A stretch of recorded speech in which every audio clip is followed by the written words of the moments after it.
rostros hermosos, radiantes en contraste las flores del matrimonio.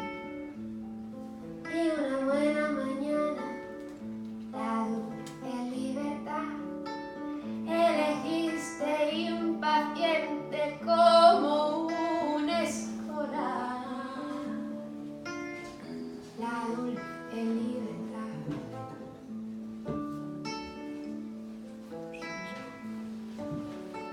Hoy vestida de corsario en los bares se te ve, con 6 amantes por barra. Isabel, niña Isabel, sobre un taburete erguida, radiante y despeinada por un gesto solo tuyo, presidiendo la farra, radiante y despeinada,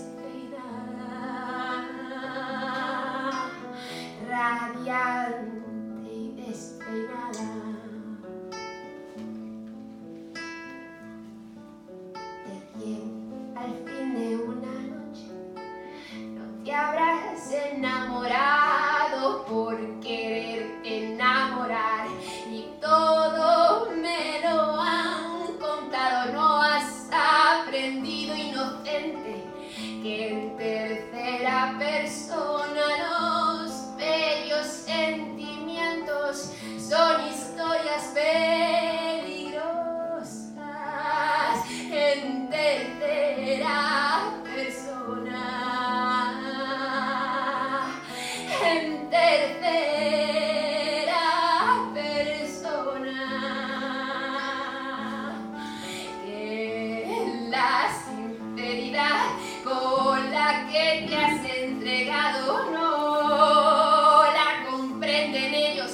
Niña Isabel, ten cuidado, porque estamos en España, porque son uno y lo mismo los memos de tus amantes, el bestial de tu marido.